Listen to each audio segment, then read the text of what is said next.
Most work honestly and long to get rich, but some gangsters have chosen the fastest route, and honor is not on their menu. They spare nothing to get rich, committing the most unimaginable crimes.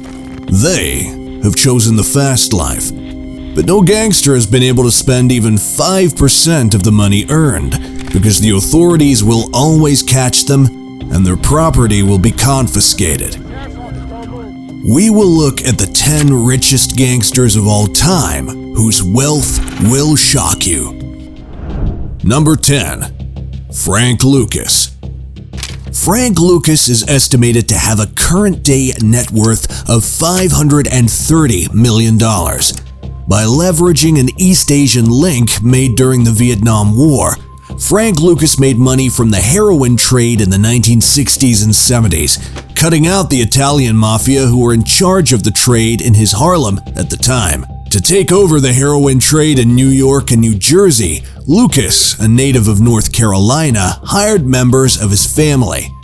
At his peak, Lucas would boast of selling $1 million worth of heroin every day, along with having a net worth of over $52 million and a lot of readily available liquid assets, such as heroin. Number 9. Meyer Lansky.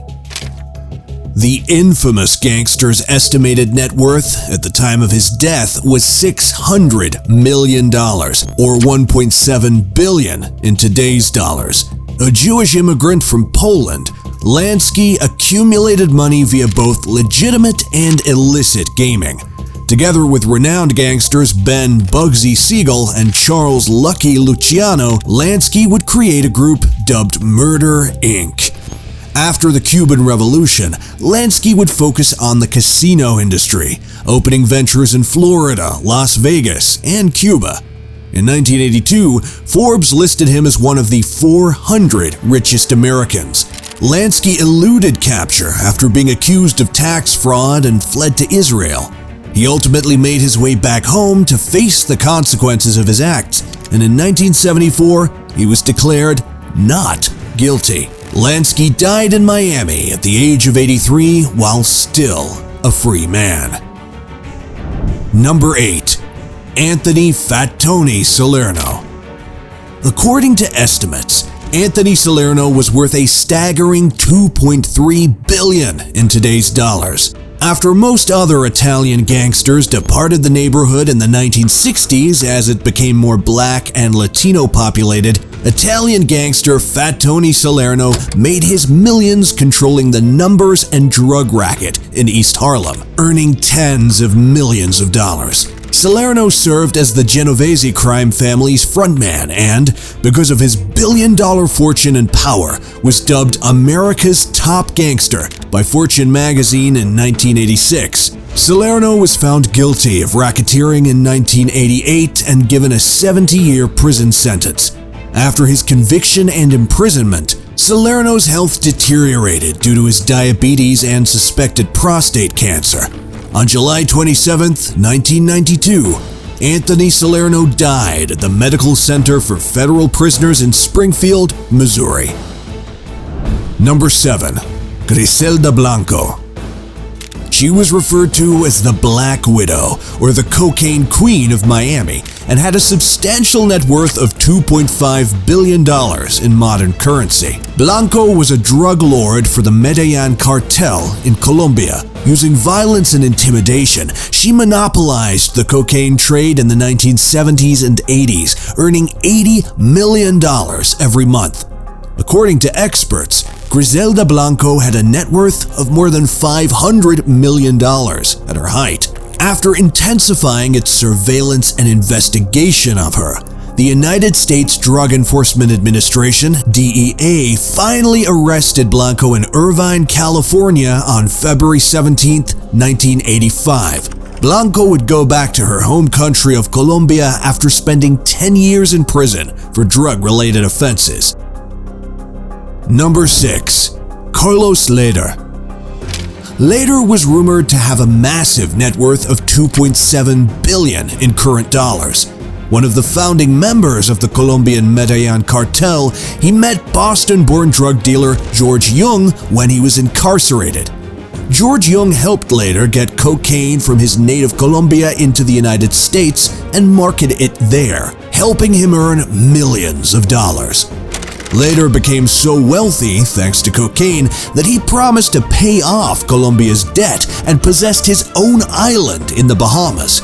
Later would ultimately be extradited to the US and given a reduced life sentence after agreeing to testify against Manuel Noriega, the former president of Panama, in 1992. He was released from prison in the United States after nearly 3 decades in 2020. Later was then deported to Germany, where he held citizenship through his father. Number 5. Joseph Kennedy. According to estimates, Kennedy, a well-known gangster and businessman, had a net worth of more than $3.3 billion at today's valuation. He was the head of one of the most prestigious and powerful families in America. John F. Kennedy, one of his sons, went on to become the 35th President of the United States. Another son ran for president as a district attorney. Kennedy was once one of the wealthiest people in the nation. But every great fortune is accompanied by a terrible crime, to use a cliche. Kennedy was already involved in the alcohol market before Prohibition, but according to gangsters and numerous periodicals, once it was made illegal, he turned into a bootlegger with ties to the Chicago and New York underworlds. When Prohibition was removed, Kennedy grew rich via the sale of legal alcohol as well as by investing in Hollywood and the stock market. Kennedy was one of the 20 richest people in America in 1954, according to Fortune magazine, with a net worth of more than $300 million, or many billions of dollars today. It has been said that Kennedy contacted mobster Frank Costello, who is widely known for boasting about his involvement with Kennedy as a bootlegger, in order to hire another gangster, Chicago's Sam Giancana, to help his son John be elected, using his ties to Chicago and the unions. He passed away on November 18, 1969, at the age of 81. Number 4. Al Capone. With a net worth estimated at $3.7 billion at today's value, Al Capone is one of the most wealthy and well-known criminals in history. Capone oversaw the illicit Chicago gambling, prostitution, and booze industries during Prohibition, which at their height generated $100 million annually. With the help of his wealth, Capone was able to buy off judges, police officers, and even the mayor of Chicago. Unfortunately, he was unable to pay off the IRS, which found him guilty of tax evasion in 1932 and jailed him for 11 years. Number 3. Joaquin El Chapo Guzman.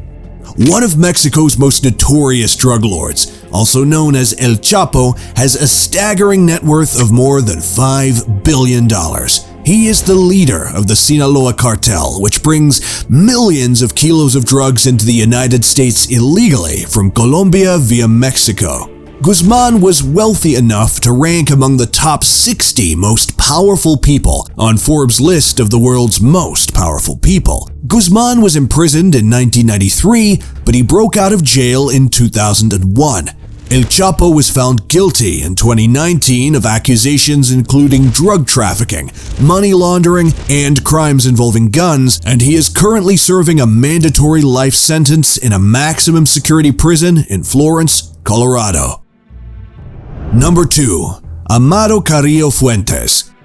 In 1993, Fuentes' estimated net worth was a whopping $25 billion, which is equivalent to $51 billion today. He was the head of the Mexican Juarez cartel. Due to his own fleet of aircraft, which included 22 private 727 jets used to transport cocaine from Colombia to Mexico before being smuggled into the United States, he earned the nickname Lord of the Skies. Fuentes was regarded by the DEA as the most effective drug trafficker of his time. In 1997, he would pass away while having plastic surgery to change the way he looked because authorities were after him. Number 1. Pablo Escobar. The most infamous drug lord of the modern era is perhaps Pablo Escobar, who had an enormous net worth of $62 billion at today's value. He was the leader of the Medellin cartel, which brought in enormous amounts of cocaine for sale in the US. Pablo had immense authority because of his wealth, since he would bribe authorities or have them assassinated if they refused to take his bribes. Escobar was ranked 7th richest in the world by Forbes magazine. After breaking out of a Colombian jail in 1993, Escobar was assassinated by a Colombian soldier assisted by US Special Forces and the CIA. What do you think? Have these gangsters become rich from their forces and that their crimes are a big wound in our society? Or is it our society that makes them rich? Let's stop drugs.